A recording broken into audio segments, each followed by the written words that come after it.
नमस्कार। आपका अखबार के इस अंक में आपका स्वागत है। मैं हूं प्रदीप सिंह।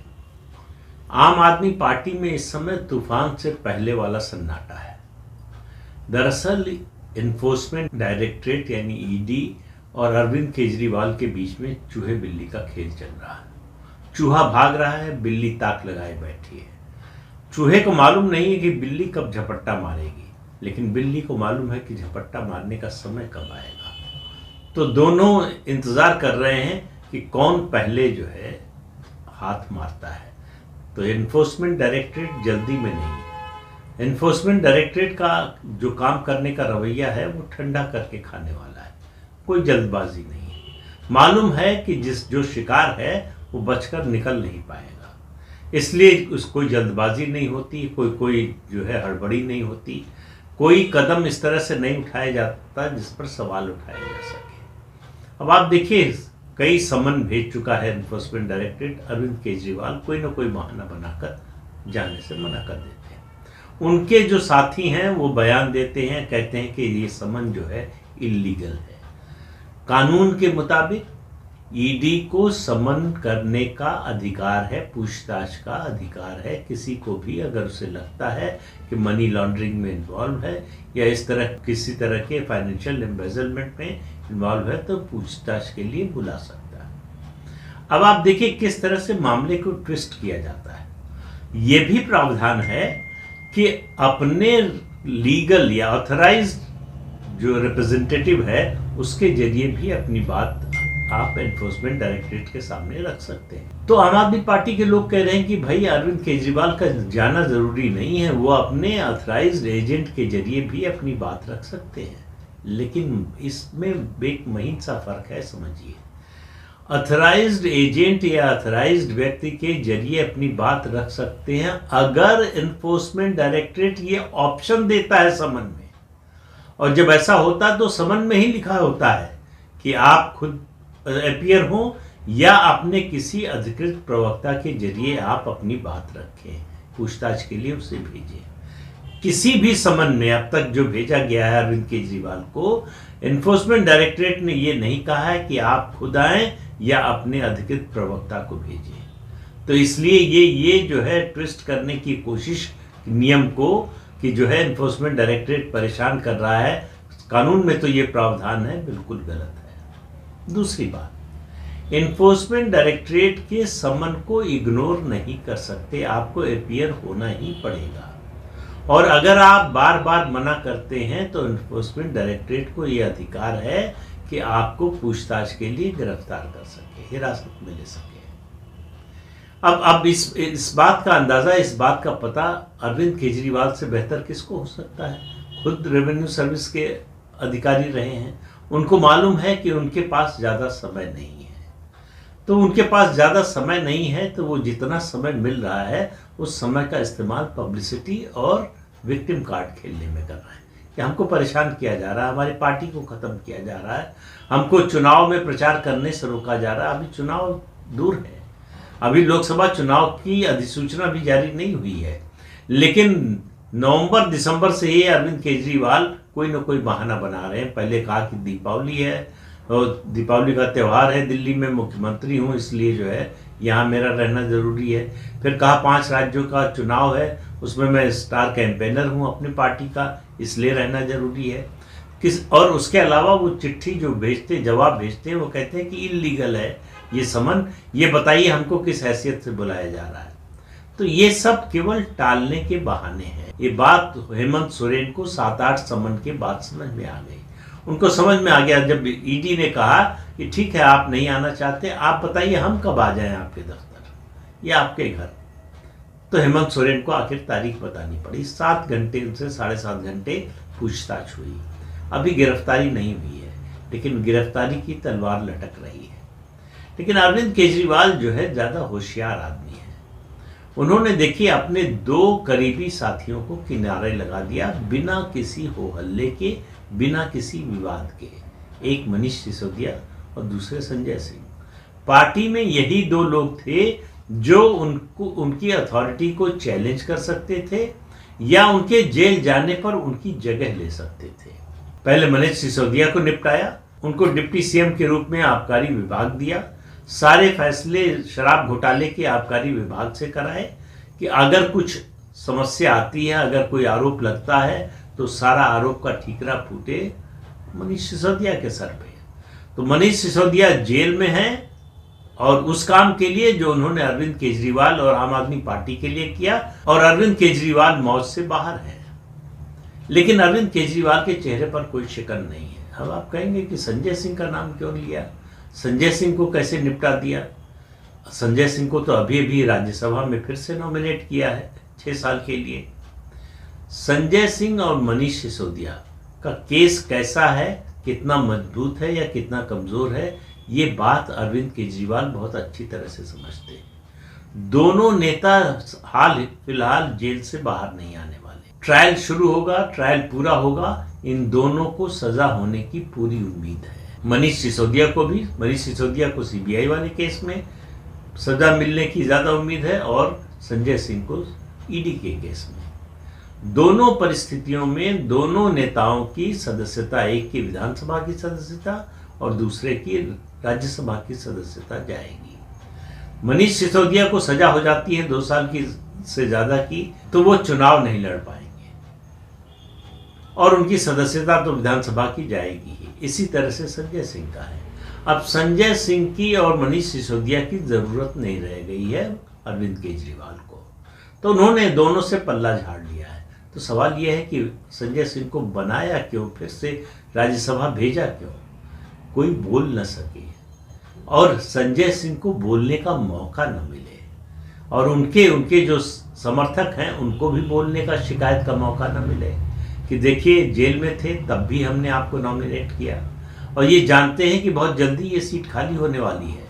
उनको मालूम है कि इसके बाद इस सीट पर किसको भेजना है, वो भी अरविंद केजरीवाल ने तय किया हुआ है। मैं एक कोटेशन आपको, एक उदाहरण बार बार सुनाता हूँ डॉक्टर रामधारी सिंह दिनकर का, राष्ट्र कवि रामधारी सिंह दिनकर का, राजनीति के बारे में। उन्होंने लिखा है कि निष्ठुरता की सीपी में राजनीति का मोती पनता है। तब तो अरविंद केजरीवाल थे नहीं, लेकिन उनके दिमाग में जरूर अरविंद केजरीवाल जैसा कोई व्यक्ति रहा होगा जो निष्ठुरता की किसी भी सीमा तक जा सकता है, जहां कोई इमोशन नहीं है। कोई आंदोलन का साथी रहा हो, बचपन का साथी रहा हो, पुराना साथी रहा हो, आपके संकट के समय में साथ दिया हो, आपके साथ चलने को तैयार रहा हो और आपके ऊपर आने वाली मुसीबत अपने ऊपर लेने को तैयार रहा हो, इन सब बातों से अरविंद केजरीवाल को कोई मतलब नहीं है। उनको सिर्फ अपनी खाल बचानी है, अपने आप को बचाना है, लेकिन वो बच कहाँ पाएंगे। अरविंद केजरीवाल को अब इस बात का विश्वास हो गया है कि वो ज्यादा दिन तक बाहर नहीं रहने वाले, उनका जेल जाना तय है। अब उनको तय करना है कि उनका उत्तराधिकारी कौन होगा। वो जो चर्चा चल रही है, वो जो अभियान चला रहे हैं कि वो जेल चले जाएंगे तब भी मुख्यमंत्री के रूप में जेल से काम करेंगे, ये सब विक्टिम कार्ड का एक हिस्सा है। ये लोगों की सहानुभूति बटोरने का एक हिस्सा है। अरविंद केजरीवाल कानून की नज़र में जब भी जेल जाएं, कानून की नज़र से जब भी गिरे, वो जनता की नज़र से, दिल्ली की जनता की बात कर रहा हूँ, देश भर की जनता की बात कर रहा हूँ। एक समय था जब वो आंदोलन से निकले थे तो पूरे देश में अरविंद केजरीवाल और आम आदमी पार्टी की चर्चा थी। एक वैकल्पिक राजनीति के प्रतिनिधि के तौर पर उनको देखा जाता था। लोगों को लगता था कि ये लोग राजनीति बदलने आए हैं, जो राजनीति जिस तरह से चल रही है उस तरह से ये लोग राजनीति नहीं करेंगे। लेकिन इन लोगों ने बहुत जल्दी साबित किया कि जिस तरह से राजनीति चल रही है, जिससे लोगों के मन में वितृष्णा पैदा हुई है राजनीति के प्रति, ये उसमें घटियापन की सीमा लांघ जाएंगे। और इन लोगों ने वो किया जिसकी लोगों को कतई उम्मीद नहीं थी। तो ये शुरू से ये तय करके आए थे। जिस तरह के घोटाले दिल्ली सरकार के निकल रहे हैं एक के बाद एक, उससे ये भी पता चलता है कि ये योजना पहले से बनाकर आए थे कि कैसे पैसा कमाना है। पूर्ण राज्य का दर्जा दिल्ली को मिले, इसकी मांग राजनीतिक है।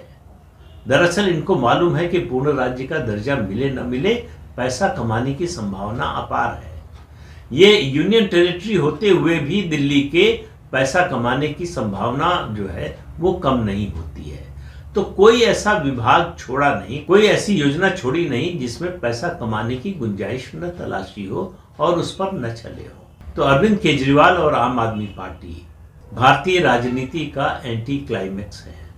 जो उम्मीद थी उसके ठीक उल्टा निकले और इस बात का उनको कोई अफसोस नहीं है। आपको कभी अरविंद केजरीवाल के भाषणों में ये सुनने को नहीं मिला होगा कि वो चलना तो किसी और रास्ते पर चाहते थे, लेकिन मजबूरी में, राजनीतिक मजबूरियों के चलते या किसी और वजह से उनको दूसरे रास्ते पर चलना पड़ा। उनको लगता है कि जिस रास्ते पर चल रहे हैं वही रास्ता सही है। तो जिन राजनीतिक दलों को, जिन राजनीतिक नेताओं को वो कोसते थे, गरियाते थे भ्रष्टाचार के मामले में, और जिन बातों से लोगों को चिढ़ है उसमें, वो उनकी पार्टी और वो काफ़ी आगे निकल चुके हैं। तो अब सवाल ये है कि इन्फोर्समेंट डायरेक्टरेट करेगा क्या? इन्फोर्समेंट डायरेक्टरेट किसी भी दिन अरविंद केजरीवाल की गिरफ्तारी कर सकता है। मुझे लगता है कि चूंकि 22 जनवरी की तारीख सामने थी और 22 जनवरी से पहले सरकार नहीं चाहती थी कि किसी तरह का कोई राजनीतिक विवाद हो, इसलिए शायद इन्फोर्समेंट डायरेक्टरेट को ये निर्देश दिया गया हो या इशारा किया गया हो कि थोड़ा धीरे चलें, थोड़ा रुक कर चलें। चलना उनको है। अरविंद केजरीवाल हो या उनके दूसरे साथी हो या ईडी के फंदे में फंसने वाले लालू प्रसाद यादव, राबड़ी देवी, तेजस्वी यादव और उनके परिवार के दूसरे लोग हों या रेलवे के अधिकारी, इनमें से कोई बचने वाला नहीं है। लेकिन सवाल सिर्फ वही है, बार बार जो मैं कहता हूँ, किस समय का। किस समय? तो समय तो तय करेगा इन्फोर्समेंट डायरेक्टरेट। और मुझे लगता है, फिर कह रहा हूँ, मुझे लगता है कि लोकसभा चुनाव की अधिसूचना जारी होने से पहले अरविंद केजरीवाल तिहाड़ जेल में होंगे, इस बात की प्रबल संभावना है। क्योंकि अरविंद केजरीवाल इस स्थिति में भी नहीं है कि भारतीय जनता पार्टी से कोई राजनीतिक समझौता कर लें, कोई सौदेबाजी कर लें, जिसकी वजह से उनके खिलाफ जांच का घेरा थोड़ा कमजोर हो जाए। वैसा भी नहीं होने वाला। तो अरविंद केजरीवाल जेल से बाहर रहकर भारतीय जनता पार्टी के किसी काम के नहीं है, इसलिए उनके जेल जाने पर मुझे कोई शक नहीं लग रहा है। लेकिन सवाल फिर वही है कि कब। अरविंद केजरीवाल और उनके साथी जितनी बेसब्री से इस तारीख का इंतजार कर रहे हैं, उनके विरोधी भी उतनी ही बेसब्री से इस तारीख का इंतजार कर रहे हैं। सबको मालूम है कि क्या होने वाला है। केजरीवाल को भी मालूम है कि क्या होने वाला है। उन्होंने अपना उत्तराधिकारी तय कर लिया होगा, हालांकि घोषणा नहीं करेंगे, घोषणा जेल जाने के बाद ही करेंगे। उनकी ये इच्छा पूरी नहीं होने वाली है कि वो जेल में रहकर मुख्यमंत्री का पद संभाले रहेंगे और सरकार चलाते रहेंगे। तो अरविंद केजरीवाल ने अपने दो साथियों को बलि का बकरा बना दिया है, लेकिन उससे उनकी गर्दन नहीं बचने वाली है। उनकी गर्दन भी बहुत जल्दी ही उसके इर्द गिर्द फंदा कसने वाला है। और इस बात को सबसे अच्छी तरह से अगर कोई समझता है तो वो है अरविंद केजरीवाल। तो इंतजार कीजिए अरविंद केजरीवाल के जेल जाने का। जिस दिन अरविंद केजरीवाल जेल जाएंगे उस दिन होगा नेचुरल जस्टिस, प्राकृतिक न्याय। जस करनी तस भोगहु ताता। और आगे लाइन तो है कि नरक जात तुम क्यों पछताता, तो कहें जेल जात तुम क्यों पछताता। तो मुझे नहीं लगता कि केजरीवाल को कोई पछतावा भी होगा। उनको जो करना था वो कर चुके हैं। उनको मालूम है कि क्या क्या करना था और कहाँ तक जाना था ये करने में, वो सब वो कर चुके हैं। इसलिए उनको जेल जाने से डर नहीं लगता, उनको डर सिर्फ मुख्यमंत्री का पद जाने से लगता है। लेकिन उनके डर से ये पद उनके पास रहने वाला नहीं है। तो इस अंक में इतना ही। अगले अंक में फिर मिलेंगे किसी नए मुद्दे के साथ। तब तक के लिए अनुमति दीजिए। आपसे अनुरोध है कि चैनल देखिए, शेयर कीजिए, लाइक कीजिए और सब्सक्राइब जरूर कीजिए। नमस्कार।